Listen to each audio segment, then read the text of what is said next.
ఈరోజు ఆదోని మండలం దొడ్డనికేరి గ్రామంలో ఉన్నటువంటి ప్రభుత్వ పాఠశాల ప్రాంగణం ఏదైతే ఉందో ఈ ప్రాంగణం కబ్జాకు గురైంది, అక్రమ రిజిస్ట్రేషన్లు జరిగాయి అని చెప్పేసి 3 రోజుల క్రితం నుండి పత్రికలకు ప్రచురించడం జరుగుతుంది. మరి ఇది అక్రమంగా రిజిస్ట్రేషన్ జరిగి ఉందా లేదా అనేటువంటిది ఆదోని మండలం దొడ్డనికేరి గ్రామంలో ఉన్నటువంటి ప్రభుత్వ పాఠశాల యందు పరిశీలన చేయడానికి జనసేన బృందం ఈరోజు పరిశీలన చేయడం జరిగింది. ఏదైతే అక్రమ రిజిస్ట్రేషన్ జరిగి ఉన్నట్లు పత్రికల్లో ప్రచురించడం జరిగిందో ఆ డాక్యుమెంట్ నెంబర్లతో సహా సర్వే నెంబర్తో సహా చేసినటువంటి వ్యక్తుల పేర్లు కూడా ప్రచురించడం అనేటువంటిది జరిగింది.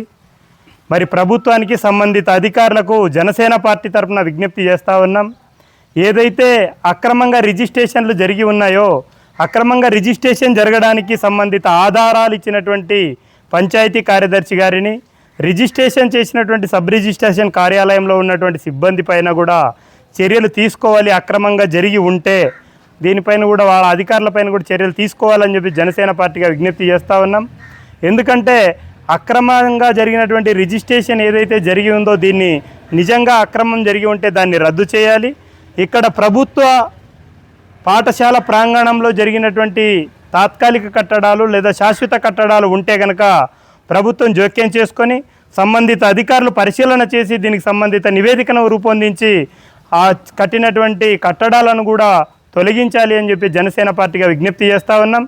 ఏదైతే అక్రమంగా జరిగినటువంటి రిజిస్ట్రేషన్ జరిగి ఉందో దానికి సంబంధిత ఆధారాలు సమర్పించినటువంటి అధికారులను కూడా శాశ్వతంగా విధుల నుండి బహిష్కరించాలి లేదా తొలగించాలి అని చెప్పేసి జనసేన పార్టీగా విజ్ఞప్తి చేస్తూ ఉన్నాం.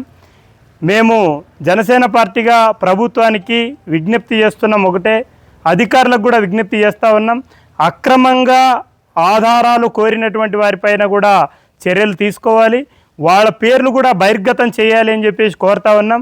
అధికారులు నిన్నటి రోజున జిల్లా కలెక్టర్ గారు పత్రికా ప్రకటన చేయడంతో జిల్లా యంత్రాంగం అంతా కూడా వచ్చి సంబంధిత అధికారులు వచ్చి పరిశీలన చేయడం జరిగింది. పరిశీలన చేసి ప్రజలందరికీ అర్థమయ్యే విధంగా ఎవరైతే అక్రమ రిజిస్ట్రేషన్ చేశారో అది అక్రమమా సక్రమమా అనేటువంటిది ప్రజలకు కూడా వివరణ ఇవ్వాల్సినటువంటి అవసరము ఉంటుంది. కాబట్టి సంబంధిత అధికారులు కూడా మీడియా ద్వారా పత్రిక ద్వారా ప్రజలందరికీ అర్థమయ్యే విధంగా ఇక్కడ జరిగినటువంటిది అక్రమ రిజిస్ట్రేషనా సక్రమ రిజిస్ట్రేషన్ అనేటువంటిది ప్రజలందరూ కూడా అయోమయంలో ఉన్నారు. కాబట్టి దీనిపైన స్పష్టమైనటువంటి వివరణ ఇవ్వాల్సినటువంటి బాధ్యత ప్రభుత్వ అధికారులపైన ఉంది. సంబంధిత రెవెన్యూ శాఖ కానీ లేదా స్కూల్కి సంబంధించినటువంటి ఎవరైతే ప్రధాన ఉపాధ్యాయులు ఉన్నారో ఉపాధ్యాయులు, పంచాయతీరాజ్ శాఖ కార్యదర్శి ఎవరైతే ఉన్నారో వాళ్ళు కూడా వివరణ ఇవ్వాలి అని చెప్పేసి జనసేన పార్టీగా మేము విజ్ఞప్తి చేస్తూ ఉన్నాం.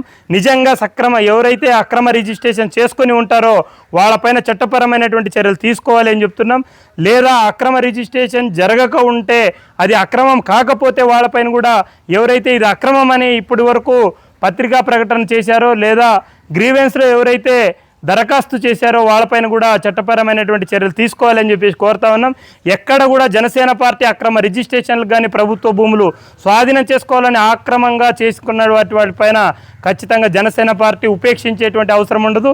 ఎందుకంటే అక్రమం చేసిన వాళ్ళపైన ప్రభుత్వం కూడా చట్టపరమైనటువంటి చర్యలు తీసుకోవాలి. జనసేన పార్టీ అక్రమంగా రిజిస్ట్రేషన్ చేసుకున్నటువంటి వాళ్ళకి కానీ అక్రమంగా భూ కబ్జా చేస్తున్నటువంటి వారిపైన కూడా వ్యతిరేకంగానే జనసేన పార్టీ ఉంటుందని సందర్భంగా తెలియజేస్తా ఉన్నాం. నా పేరు తాహిర్ అలీ, జనసేన పార్టీ ఆదోని మండల అధ్యక్షులు.